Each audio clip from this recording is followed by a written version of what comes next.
Olá, eu sou a Marina Machado e no capítulo de hoje do Palavras Cruzadas nós vamos invadir a biblioteca e conhecer um pouco mais da vida do craque Neto, ídolo da torcida brasileira. Vamos lá?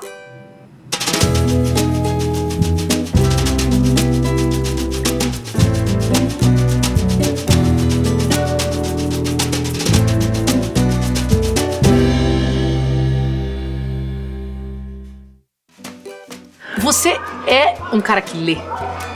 Nossa, eu leio demais. Fala a verdade, isso já vem...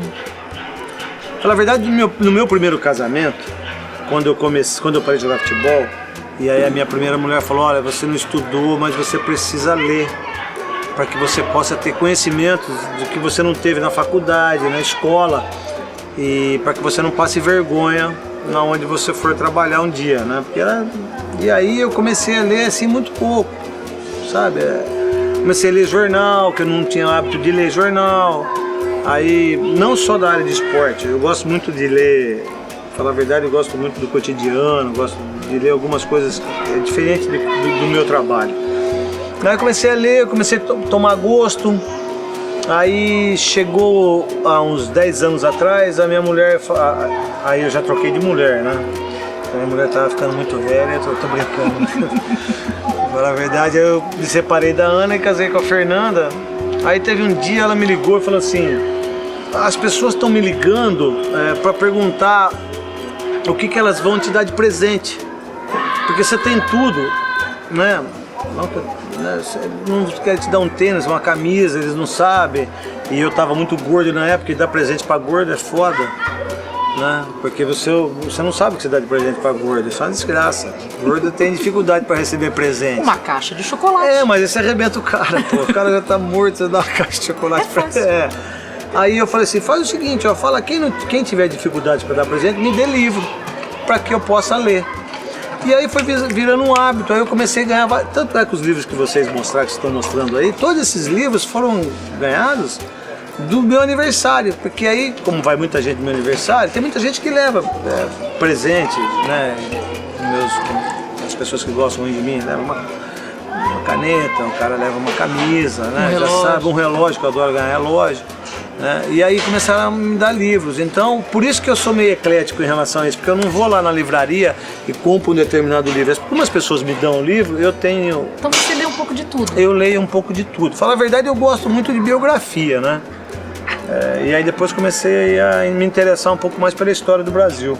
Né? Bom, então pera um pouquinho, então vamos de biografia, tá? Então o primeiro que você escolheu entre os 3 tópicos... que você me perguntou, apesar que eu li muitas biografias, eu não quis ir muito pro lado do futebol, porque eu li todas as biografias e todos os livros que saíram de biografia de jogadores do Brasil, eu li todos. Esse Heleno você vai assistir no cinema? Eu já assisti. Já assistiu? Fala a verdade, eu já li o Heleno de Freitas, foi um livro assim que ganhei também no meu aniversário, que o Rodrigo Santoro vai fazer, que por sinal tá muito legal, eu vi a chamada lá.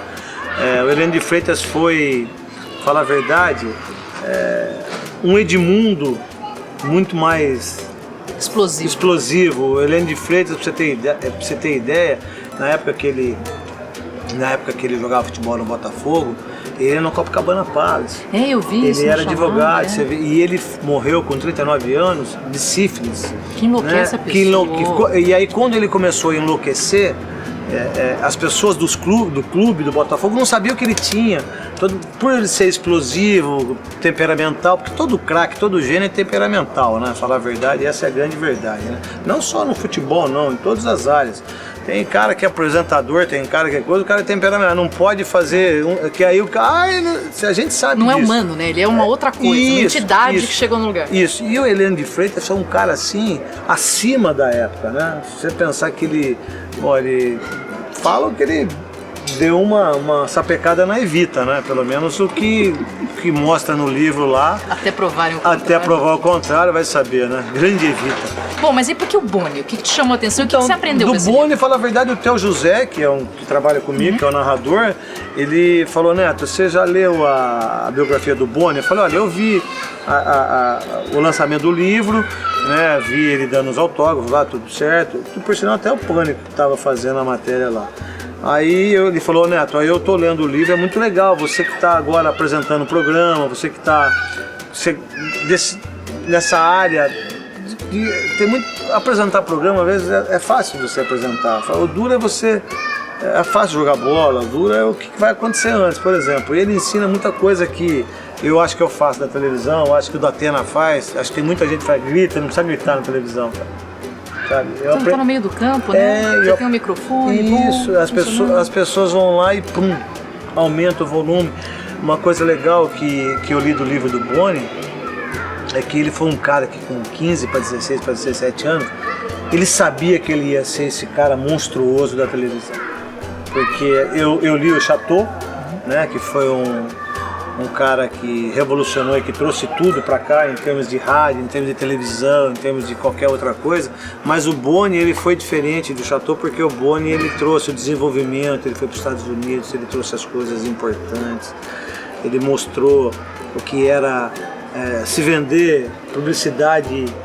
A gente pode dizer que o Chateau ele trouxe a tecnologia, ele trouxe a telecomunicação e o Boni formatou isso. Exatamente, ele trouxe a tecnologia, o Boni formatou e formatou de uma maneira mas muito legal, que por sinal, pelo livro, eu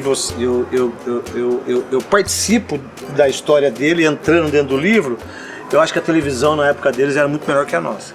Pelo menos quem for ler o livro, você vai ver os quadros que eles faziam, o que ele fazia com o Chacrinha, que ele fazia com ele, o Daniel, Walter Clark, né, que foi também um papa aí, o que eles faziam era coisa que acho que hoje a televisão está muito pobre em relação ao que eles faziam na década de 50, 60, 70. Agora, o que deve impressionar as pessoas, a gente vai falar daqui a pouquinho, é como você é eclético ao ler, porque o próximo livro é da época de Hitler, é campo de concentração, duas crianças, então já a gente vai conversar sobre isso. Sim, senhora.